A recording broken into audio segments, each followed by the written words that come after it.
Successful fishing requires patience, concentration, drive, ambition.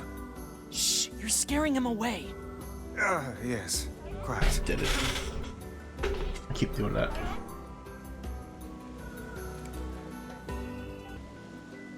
Also, that guy's quest was supposed to have leveled up my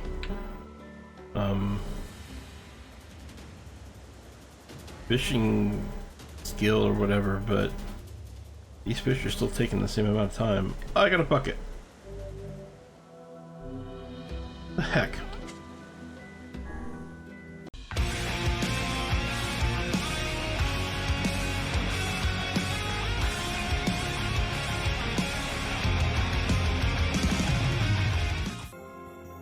Did somebody order a watermelon? Yay! You're the best. Anything else you need? Actually, I need a pumpkin. All right then. One pumpkin coming right up. I got your pumpkin, Yona. Thanks. You've sure been eating a lot lately. Oh, I'm not eating them. You're not? Ta-da! Here you go. I made it all by myself. Oh no. Is this a cake? Yep. Popola taught me how to bake one. I made it for you in secret. Wow, Yona, this is, well, it's a surprise for sure. Come on, try it, try it. Yeah, this is so good. Yay! You're always super busy, so I wanted to make you something to help keep up your strength. That's really sweet of you, Yona. Thank you. Sure. Actually, I made like 7 cakes, so there's tons of leftovers. Oh boy. The life of an elder sibling continues to be a trying experience. You're telling me.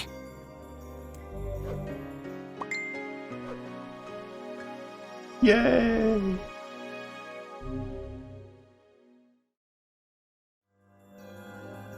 We should play a game together sometime too.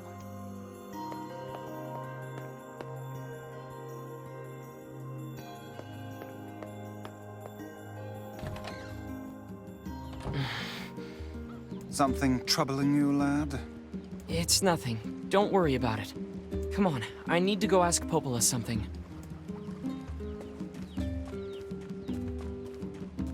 I think he's probably troubled by the fact that both of them had relatively same dream.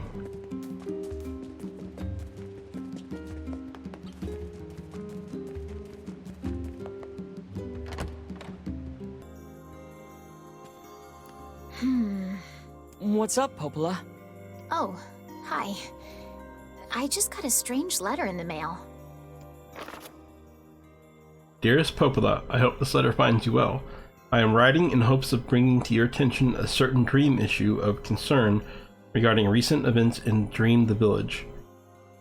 I was hoping I might be able to get your advice on the matter.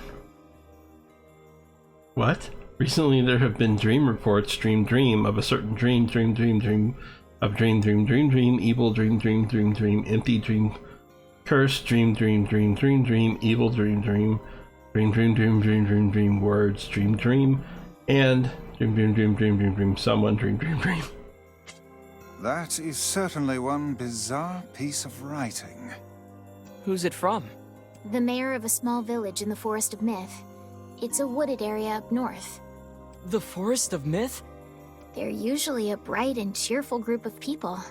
Something like this is very out of character for them. I have a bad feeling about this. I'll check it out. You will? But... Don't worry about it. I've got business there anyway. Oh, well, all right. Thank you. Dream.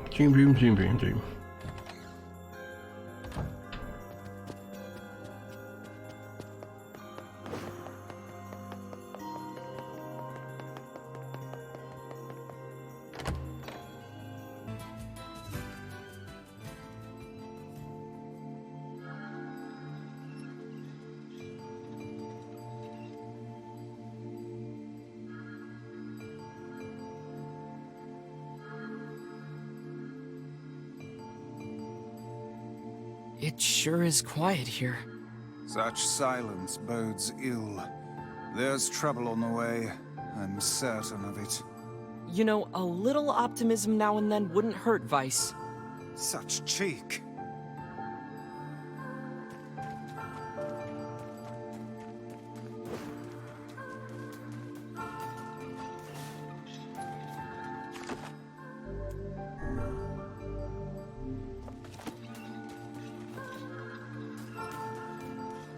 Yay, another very pretty zone with more pretty music. Beware. Beware the words. The words? What do you mean? Contagious words. Those who dream. Those who dream? Hold a moment. There is a strange new sensation in my mind. Vice's voice rose in a quizzical way. It is not quizzical. What's going on?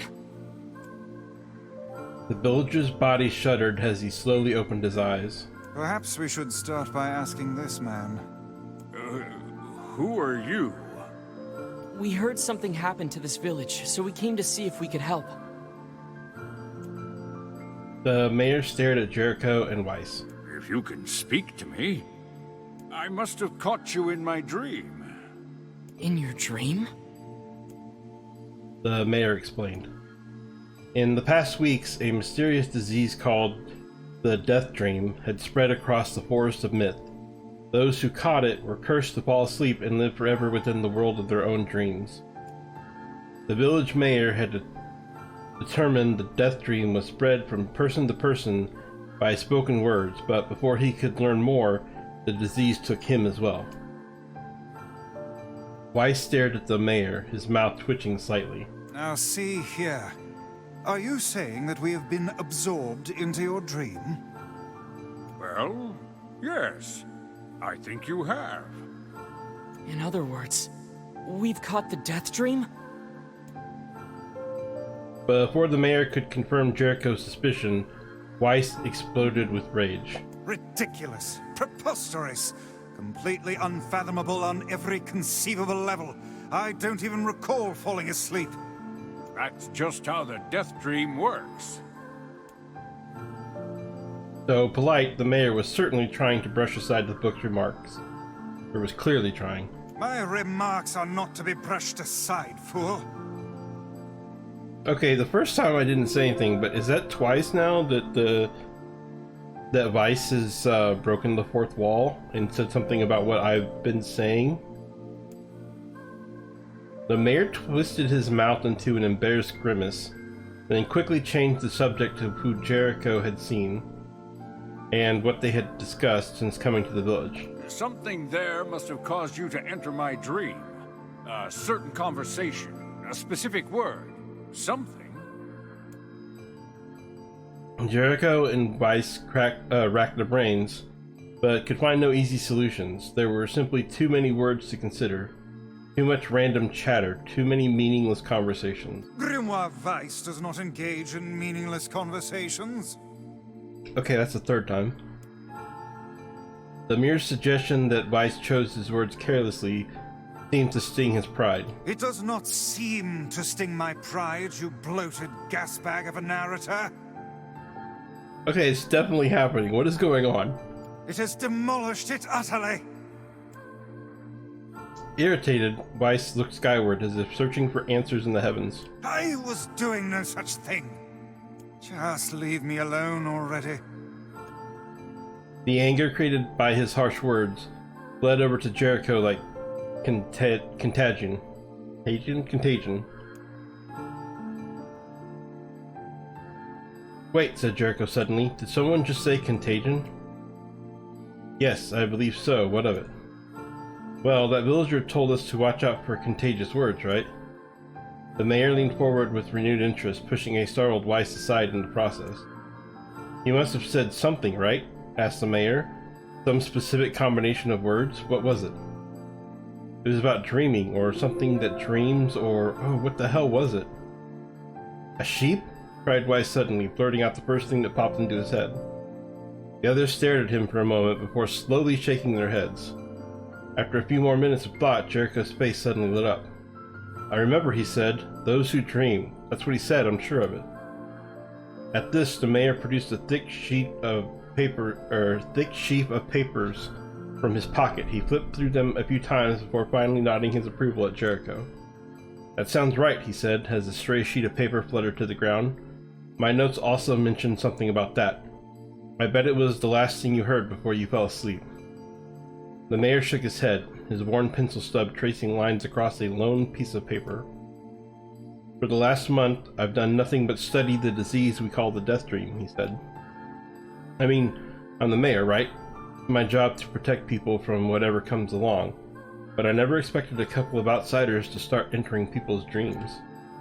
The mayor paused, a grimace crossing his face. I should probably be taking notes or something. Weiss immediately fired back. I applaud the force of will it takes to research a disease in your dreams, he said, but perhaps we should bend your efforts to escaping this place instead of trying to understand it. The mayor's hand tightened around his pencil, snapping off the tip. I've tried to escape. From the very first moment I realized I was locked inside my own dream, I've been looking for a way out, but I don't think it exists. I mean, this is my dream, right? If there was an exit, I'd know about it.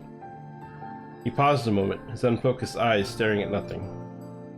My village was beautiful, he said to no one in particular, and it was filled with the most wonderful people you could ever hope to meet. But once this disease took hold, things changed. It's like someone took a sponge and soaked all the color out of our lives. I just want us to be whole again. I want us to be free. And I won't stop trying until it happens. Jericho nodded in agreement.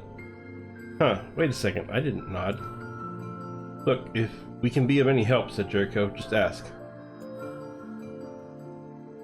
Now hold on, I did not just say that. Silence, cried Weiss. The Grimoire looked from Jericho to the mayor and back again, his face filling with confidence. Grimoire Weiss' face is always confident, thank you very much. Now see here, Mayor, you told us that nothing can exist in this dream without your knowing of it. But yet you seemed surprised to see us when we first arrived, yes? The mayor slowly raised his head, realization dawning on his face. Oh my god, he said, you're right. I had no idea you were coming. The human imagination is a limitless engine, said Weiss. And dreams are the fuel. If you can imagine an exit, then it must be so. With your permission, we shall search it out. Thank you, said the mayor. I don't know how I can repay you. Payment is not required. We are as eager as you to be done with this place. The mayor suddenly felt as if he could breathe again. He almost forgotten what it was like. Good luck, you two, he called at the departing forms of Jericho and Weiss. We're all counting on you. As Jericho slowly faded into the misty forest, the mayor was struck by a sense of deja vu. I saw this man once before, he thought, but where? Jericho's mood darkened as he trudged through the forest. What is going on here? Like, this isn't a game anymore, like I'm just reading a book. Hours earlier, when the beauty of the place was still a new thing, he'd been confident they could get in, find the exit, and be home in time for dinner. But the deeper they went, the more the forest closed in around him. The mist made it difficult to see more than a foot in any direction, and moss-covered rocks seemed determined to twist his ankle. More than once he'd been forced to steady himself on the rough bark of a tree, and his hands now left small trails of blood on everything he touched. Additionally, Weiss was proving to be a spectacularly poor traveling companion. Unhindered by either terrain or physical effort, he spent most of his time urging Jericho to pick up the pace and grumbling about their slow progress. Finally, after Weiss muttered something about legless turtles being more adept at navigating the environment, Jericho snapped. Okay, Weiss, cram it for a second, would you? You don't have to walk. Jericho leaned against a tree and tried to stretch the knot from his back. How can this stupid forest be so big, he muttered to himself. The moment the words tumbled from his mouth, a cacophony of insects sprang to life.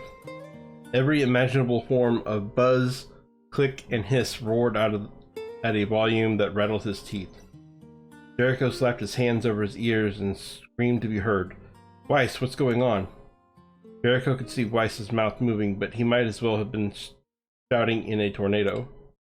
The insect screamed, the forest howled, and then, just as Jericho's ears seemed ready to tear from his head and go running for cover, the sound diminished. Hesitantly, he removed the hand from his left ear and listened to the creatures of the woods. Breathe, breathe, breathe, breathe. Skak, skak, skak. Woo, woo, woo-ma, woo, woo, woo-ma. What am I doing? Chick, chick, chick, chick, chick, chick, chick. As the insect symphony dimmed another decibel, Jericho began to detect patterns in the sound. This isn't random, he thought. It's not just white noise, it's something else. The insects weren't just calling out, they were asking a question. One with it is lacking. Two with it is ideal. Three with it is dangerous. What is it? One with it is lacking. Two with it is ideal. Three with it is dangerous. By my pages, is this a riddle? I guess so. I mean, it feels sort of forced, but maybe it's the key to getting out of this place? Then I leave it to you to answer. One with it is lacking. Two with it is ideal. Three with it is dangerous. What is it? One with the secret is lacking. Oh, a secret, yeah.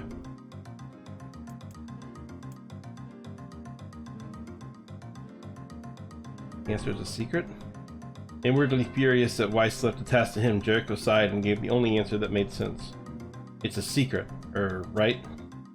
The sound of the insect stopped as suddenly as it began. The forest undergrowth parted before Jericho like a rippling wave, opening a new path. The forest anthropods are making a road for us, said Weiss in glee. Pleased at passing the test, Jericho moved on with new intensity. The path offered his body relief from the undergrowth, but gave even greater cheer to his mind. As long as they were on a path, their journey had a purpose. I'm like reading a book now. I guess the forest has accepted us, huh? Said Jericho after a bit. Weiss spun around to face his companion. Do not mistake the will of this forest for some happy pet you can suddenly befriend. You have no idea where this path leads. As Weiss finished speaking, the pair turned a corner and found themselves facing a clear forest spring. Smiling, Jericho picked up a small rock and sent it skipping across the surface of the water. Good heavens, said Weiss. His surprise was understandable. Each time the rock struck the surface of the water, a musical note rang out. When the rock finally stopped moving and sank to the bottom of the spring, the ripples it left behind came together to form words. I enter through the window, but break no glass. When night falls, I vanish. What am I? Sunlight? Absurdly easy, barked Weiss. Now answer it. Jericho grit his teeth and tried not to reach out and strangle his companion. He's right, after all, this one is pretty easy. I enter through the window, but break no glass. When night falls, I vanish. What am I? Sunlight. A plume of water suddenly burst from the spring. Sunlight filtered through the trees and reflected off the plume, creating a shimmering rainbow that spanned the entire horizon. In all my years, said Weiss softly, I have never seen such a sight. You know, it'd be nice if I could see the sight, instead of looking at white text on a black background for 3 minutes now. Perhaps I have misunderstood the intentions of this place. Hey, look, cried Jericho, awakening Weiss from his daze. There's a house or something over there. Glancing in the direction of his friend's extended hand, Weiss saw a small cottage nestled among the trees. That's weird, isn't it, Weiss? I mean, who would build a house all the way out here? Also, why is there no voice acting for any of this? Jericho walked over and pounded on the door.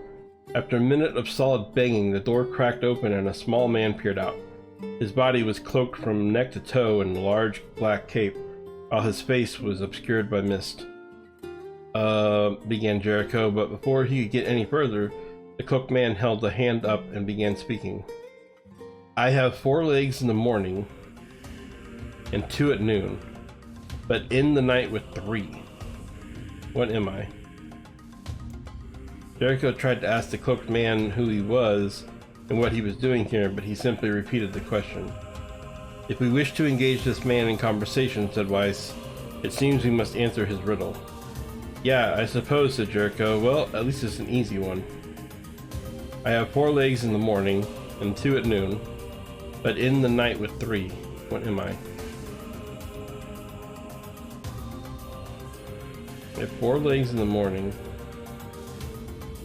2 at noon.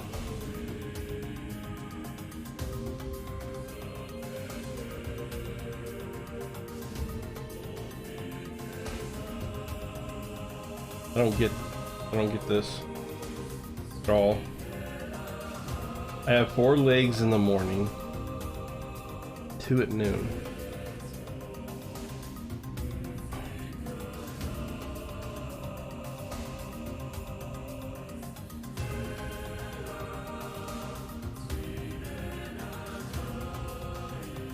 I don't know what this is.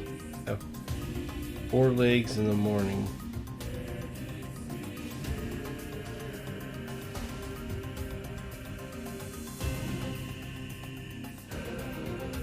I don't get it. A man? The mist dissolved from the cloaked figure as he spoke a single word. Correct. I don't get that one at all. I just took a total guess. With that, the man flung his garment aside, revealing his true identity. You're the mayor, cried Jericho. The small man suddenly shook his head. I am not the mayor you know. Now listen to my words. Long ago, I saw a version of you that was not yourself. Sorry? What's that mean? It will make sense in time. At present, I simply congratulate you on cracking the seal of the death dream. Now, you must go to the person at the forest entrance. With that, the man turned on his heel and slammed the door behind him. As Jericho watched mist seep out from the ground and envelop the cottage, erasing it from existence. When Jericho and Weiss returned to the forest entrance, they found the mayor leaning against a tree. As soon as he caught sight of the duo, he sprang to his feet and scrambled over to them. Good gravy, he cried. You made it. You actually made it back. His left hand grasped Jericho's and pumped it so fiercely it threatened to dislodge from the socket, while his right seized Weiss by the cover and swung him through the air. Gah, by the heavens, stop shaking me, fool! We have not even told you if we were successful or not. The mayor smiled broadly and shook his head. I'm just happy you're alive. I didn't think I'd ever see you again. Jericho withdrew himself from the mayor's eager handshake with a slight smile. We broke the death dream seal, he said. At least, I think we did. The mayor's face beamed as Jericho filled him in on the details. When the tale was done, the 3 of them laid down on the forest ground and fell asleep. Jericho cocked his head. Okay, hang on a second. This is crazy. Why would we just lay down and go to sleep? Cease your endless prattle and go to sleep, fool. Fighting against the rules of this place is futility itself. Jericho and the mayor obediently reclined atop the grassy earth. Have you forgotten? Continued Weiss. It is words that control the death dream. Words that allow us to move from place to place. No matter how unnatural they seem, the words are absolute. Therefore, if the words tell us to sleep, then sleep we shall. And once we do, the story will continue. With that, the trio found their eyes growing heavy, with breaths slowing. This is the first time, began the mayor, the first time I have felt tired since I was imprisoned here. His words were cut off by a loud, long yawn, and he remembered nothing more. They might have slept for an hour, or a year. When they awoke, things had a slightly more real quality to them. The mist felt thicker, the leaves greener. It was clear that they had wakened from the dream. Jericho shook the mayor's shoulder gently. Good news, he said. I think we made it. Oh, wow, said the mayor in an odd voice. We did. I'm back. He blinked once, and then again, as if not quite believing the sight before him. You two have no idea how much this means. The death dream was spreading through our village, and I wanted to... Well, I thought I could figure out how to stop it, but I guess that wasn't the case. I must have caught the disease and become trapped in my own dream. The mayor started to stand and collapsed back down to the earth. He stared at his legs as if trying to remember how they worked, then glanced at Jericho and shrugged. Without a word, the young man reached down and pulled the mayor to his feet. Real life may take some getting used to, said the mayor, as a wry smile crosses. You should relearn in short order, I am sure, said Weiss. For now, you should return to your home and rest. No, said the mayor, swaying on unsteady feet. No, I can't. Some of the villagers are still trapped in the death dream. I have to save them. The mayor slowly made his way to the divine tree in the center of the village, then bowed his head and prayed silently. This is the holy tree, he explained when the prayer was finished. It's the guardian of our village's history and memories. Superstition will only make our mission harder, muttered Weiss. We should not put our faith in the gods. The mayor shook his head. Not the gods, the words. Legend says that our tree is home to a powerful magic known as a sealed verse. Jericho and Weiss could not contain their surprise. It seemed a goal had been found in the most unexpected of places. I say, muttered Weiss, this is certainly a stroke of luck. As the three of them said their goodbyes, Jericho mentioned the strange man who had given them the third riddle and the mysterious words he had left them with. I once saw a version of you that was not yourself, muttered the man. What in the world does that mean? Lost in thought, he stared into space for a long time. You know, he said softly, this is going to sound odd, but I had a feeling I'd seen you before too. Jericho tried to keep a straight face and failed, but the mayor didn't seem to notice. Deja vu, right? Anyway, I figure it's just some kind of illusion created by the death dream. It probably doesn't mean anything. Jericho gave the mayor a nod and a smile, but inwardly his thoughts were racing. There's something wrong with the mayor and his words.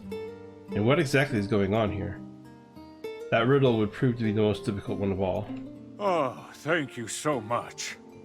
Now I can finally return to a normal life. This is one of the most bizarre diseases I have ever encountered. I know. That's why we have to help the other villagers, no matter what.